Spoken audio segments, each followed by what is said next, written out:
As for the topic of today's discussion, I finally yes, Discovery is Prime.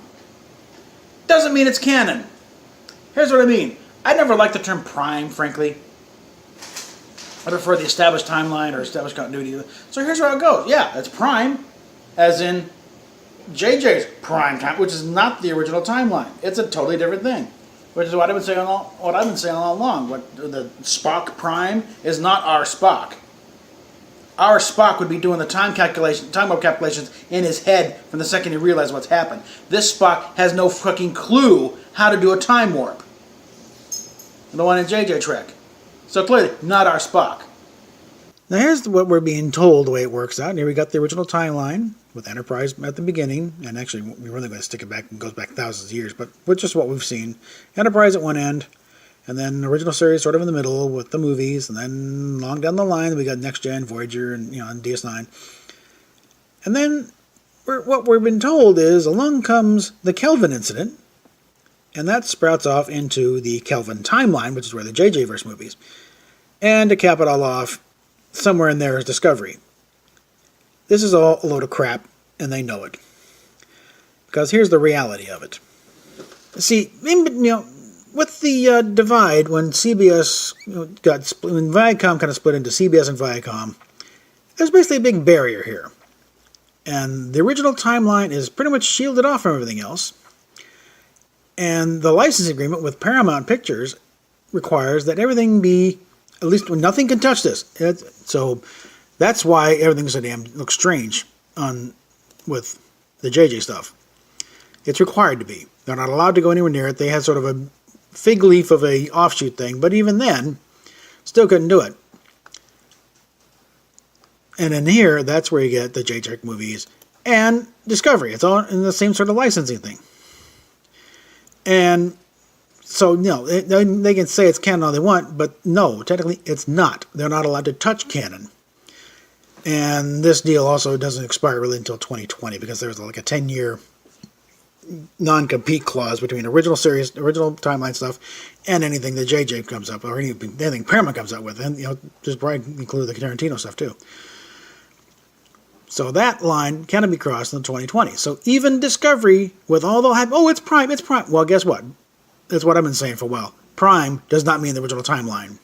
Prime is their own thing. So they can call it what they want. They can call it a cheese sandwich for the difference it makes. It ain't the original timeline. With J.J. Abrams' 2009 reboot, two new terms were introduced to the Star Trek vocabulary: the Prime and Kelvin timelines. Audiences were told and presented with charts which showed that the Prime timeline refers to the original Star Trek canon, while the Kelvin timeline refers to the alternate timeline of the parallel universe which was created when Nero and Spock Prime went back in time in the intro of the 2009 movie. To make that point clear, Paramount and Bad Robot's incarnation of Star Trek does not operate under the Back to the Future rules of time travel, where history is overwritten, but instead it adheres to the multiverse theory, where countless parallel universes exist, and any changes resulting from time travel simply leads to the creation of another timeline in a new parallel universe. Case in point, audiences were initially told that the universe of the Kelvin timeline movies was the same as the Prime timeline up until the emergence of the Narada, although this was later retconned so that the destruction of the Kelvin altered that entire parallel universe from beginning to end. The retconned version is more in line with the right situation, as nothing seen in the Kelvin timeline movies has been made under the original CBS Star Trek license, not even the scenes taking place in the Prime timeline. That takes us to the crux of the matter. The audience has been conditioned to believe that the Prime timeline is identical with the original canon Star Trek from the original series, up to and including Enterprise. This belief, however, is not entirely accurate. For the moment, ignore the different timelines and their names. These are only distractions from the bigger issue, which is that there are ultimately only two different incarnations of Star Trek. One is the original Star Trek license owned by CBS. This consists of all Star Trek released from 1966 up to 2005. Let's call this Star Trek canon. The other is the alternate Star Trek licensed to Paramount and Bad Robot. Within this alternate Star Trek license, Paramount and Bad Robot can make as many different incarnations as they want. They can feature whichever characters they want, and they can explore whichever time frames they want. The most important requirement is that in order for Paramount and Bad Robot to be able to monetize it, whatever they feature must deviate from Star Trek canon by the contractually specified figure which is believed to be 25%. With these two legally separate incarnations of Star Trek established, let us get back to the issue of timelines. Obviously, the Kelvin timeline is a product of the alternate Star Trek. What may be less obvious is that the Prime timeline is also a product of the alternate Star Trek. Star Trek canon was never referred to as Prime until the release of the 2009 Star Trek movie. That was when Paramount and Bad Robot coined the term. Contrary to what you have been conditioned to believe, Prime does not actually refer to the actual Star Trek canon, but rather the alternate Star Trek's representation of Star Trek canon. In order to be monetized, this representation also has to be 25% different from actual Star Trek canon. Case in point, everything from the Prime timeline in the 2009 movie, including the USS Kelvin and its crew, as well as Leonard Nimoy's character, Spock Prime, and the storyline about how a supernova destroyed the Romulan homeworld in his native universe, are products of the alternate Star Trek and can be monetized by Paramount and Bad Robot, not CBS, the owners of Star Trek canon. The very terms Prime and Kelvin were invented not so much to keep track of the different continuities, but as a means to legitimize Paramount's alternate Star Trek as a parallel universe to the original Star Trek canon, rather than the completely separate entity that it legally is. To this end, the comic book prequel Countdown, co-written by Alex Kurtzman, was intended to bridge the gap between the Prime and Kelvin universes, although both are products of the alternate license, not the original Star Trek canon. It doesn't matter that the Kelvin timeline is done on film. That was but one timeline. Under their alternate Star Trek license, Paramount and Bad Robot can create as many different universes and continuities as they want, as long as they differ from the original Star Trek canon, in accordance with their agreement with CBS. Since the Prime timeline is also a product of the alternate Star Trek, they can even set future movies and a TV series in it, which is precisely what they did with Star Trek Discovery.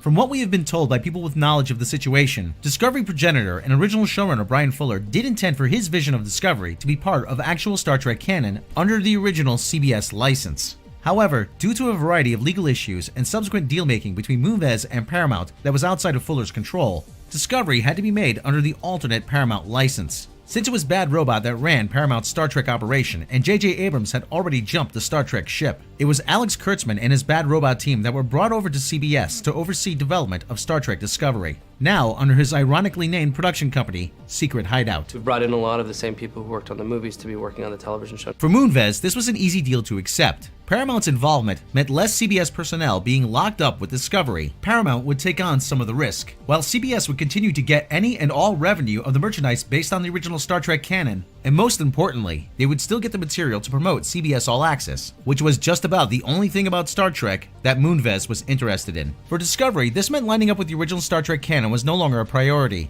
On the contrary, only the aspects of the show that are sufficiently different from canon can be monetized. Since it is made under Paramount's alternate license, they could have set the series in the Kelvin timeline if they had wanted to. But in order to avoid creative pitfalls with the movies, as well as to win back some of the older fans turned off by them, the decision was made to set Discovery in the Prime timeline, which you will recall is the alternate Star Trek's representation of Star Trek canon, but not actual Star Trek canon. What this means is that despite technically being Prime, Star Trek Discovery does not have to line up with the canon of Star Trek. There are multiple other lines of on-screen evidence which suggests that Discovery has more in common with the alternate Star Trek than with the original canon.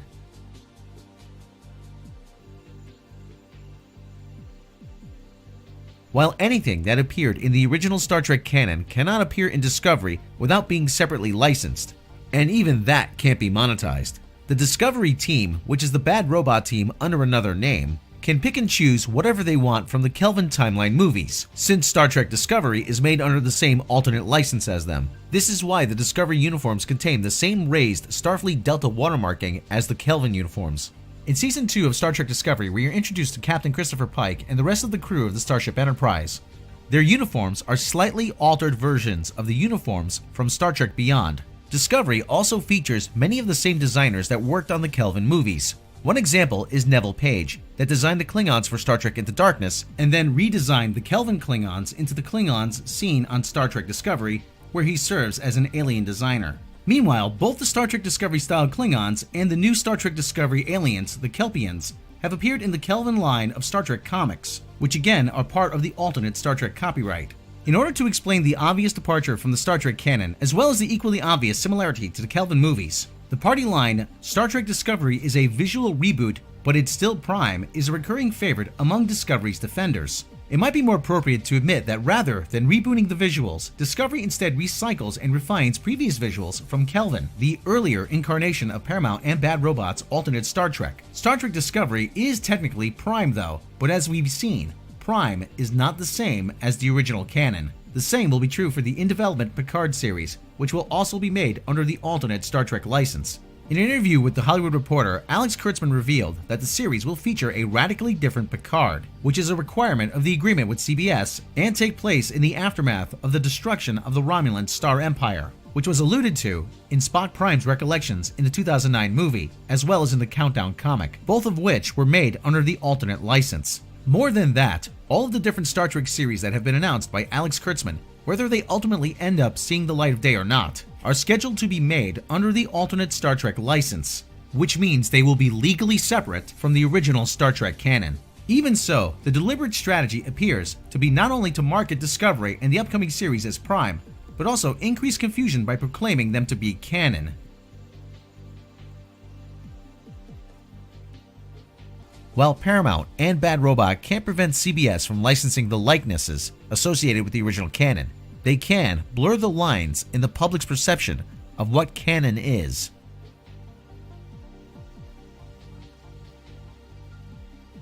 From a legal point of view, the border between what is the traditional canon and what isn't is a clear-cut one. Everything made under the original Star Trek license is canon, and everything made under the alternate license is not.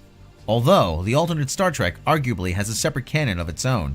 But the legal border between the two Star Treks is one thing, the audience's perception of it is another. So, basically, the general theory is that it's actually a plot that kind of goes back to originally when they were talking about Discovery kicking off and taking all of the Mark Leonard characters, Sarek, Romulan Commander, the Klingon Commander, and use that as an excuse to mash them all together and make it one timeline instead of all these fractured ones. If you thought they caught hell to this point, God help them if they actually try and push this forward. And basically, they're thinking their plan is not, and it'll line up in the end. What they're going to do, though, apparently, is not have the show line up with canon. It's make canon line up with their show. It doesn't work that way, Alex. You think the fans are rebelling now? You will start a full-fledged civil war with the fan base if you try and go near this one. About Alex Kurtzman, up until recently, he ran the CBS All Access Star Trek operation as he saw fit. In December of 2018, however, John Van Citters was promoted to the position of Vice President of Star Trek Brand Management at CBS. We do not know at this time the details of the working relationship between him and Kurtzman, nor do we know Van Citters' strategy for Star Trek going forward. What we do know is that 1 month prior to be given this position, Van Citters tweeted, "What if the multiverse is real and all Star Trek stories are canon?" This idea was enthusiastically co-signed by Star Trek author David Galantner. This is also very much in line with Paramount and Bad Robot's alleged intentions for the future of Star Trek, as it implies that the original Star Trek canon is but one timeline in an infinite multiverse. To further this perception, there are even rumors that more imagery from the original canon may be licensed for screen use further down the line, and that universe-altering events may transpire to make it appear as if the Prime universe is going to sync up with the canon Star Trek. In the real world, of course, there is no Star Trek multiverse, only the CBS-owned canon Star Trek and the Paramount-licensed alternate Star Trek. But the alleged purpose of this would be to further the perception among the audience that all of Star Trek is really but one big canon, for the ultimate goal of legitimizing and selling more merchandise under the alternate Star Trek license. It is further rumored that the intention is for absolutely all future Star Trek incarnations from here on out to be made under the alternate Star Trek license, while the original Star Trek canon remains dormant forever. So, let's move on to what we hope is going to happen after the merger. Basically, that clause goes away, and now they can actually go back to doing proper, actual Star Trek. The barrier blows up, We can swoop in and just wipe off JJ Trek and Discovery out of the whole thing. And we can all go back to being one big, happy, if slightly dysfunctional universe.